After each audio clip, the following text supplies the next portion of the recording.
Unwrapping presents, Crown Princess Victoria, together with her husband Prince Daniel and their children, Estelle and Oscar, went to the Sachs Children's Hospital on Sodermalm to thank those who are working on this sacred day. And do you know what struck me the most? This was not just a formal visit done for protocol. It has become a real family tradition, one that clearly shows the values being passed on to the next generation of the Swedish royal family. The hospital staff were wearing medical gowns, but with festive reindeer antlers on their heads and red bows, creating an amazing mix of professionalism and holiday spirit. And next to them stood the royal family, and that is when I noticed a charming detail that says a lot about the dynamics inside this family. Victoria and Estelle were both dressed in red. Mother and daughter looked like two peas in a pod in their festive outfits. Daniel and Oscar, meanwhile, chose dark blue polo shirts, almost matching the workwear of the medical staff. A coincidence? I do not think so.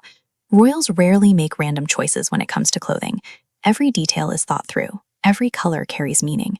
And this harmony between generations, between parents and children, between the royal family and the people they came to thank, is a beautiful nonverbal way of saying, we are together. We are a team. We understand the importance of your work.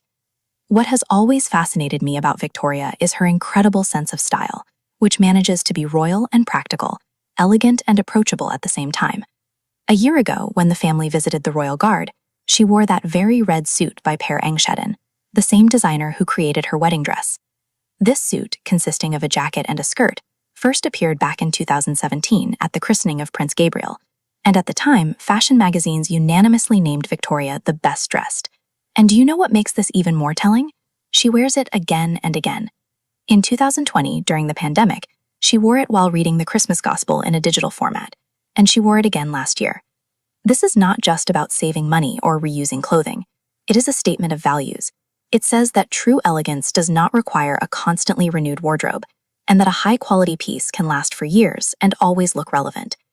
And here is another moment that shows just how close this family is.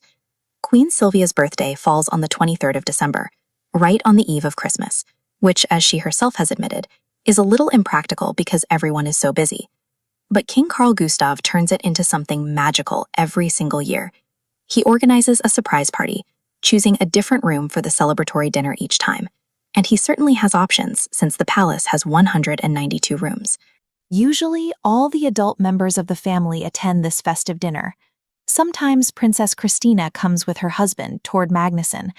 The grandchildren, however, come earlier in the day to congratulate their grandmother, so that the little ones can also take part in the celebration. Now, let me tell you what happens behind the closed doors of Drottningholm at Christmas, because Princess Christina, Victoria's aunt, recently lifted the curtain in a podcast and shared some absolutely delightful details about royal Christmas traditions of the past. Gifts were never wrapped. Can you imagine that? Everyone had their own table with presents in the magnificent General's Hall. After the king rang his silver bell, everyone lined up, with the youngest in front, and solemnly entered the room to see their gifts. Christina says that they did not know anything else. They had never experienced another kind of Christmas, so for them it felt completely normal. But today, times have changed, even at Drottningholm. The celebration has moved to Stensalen, the large living room that is part of the royal couple's private apartments, and beautifully wrapped presents have now become part of the Christmas magic. I wonder if they still play bingo like they used to. According to Christina, the royal bingo set is still kept at Drottningholm, and I can only imagine the royal family gathering together for this game, creating a warm, homely atmosphere within those grand halls.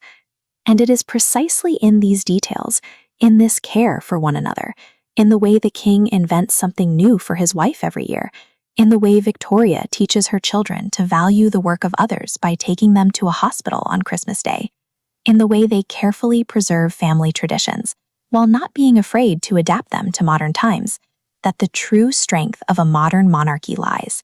It is not just about crowns and protocol.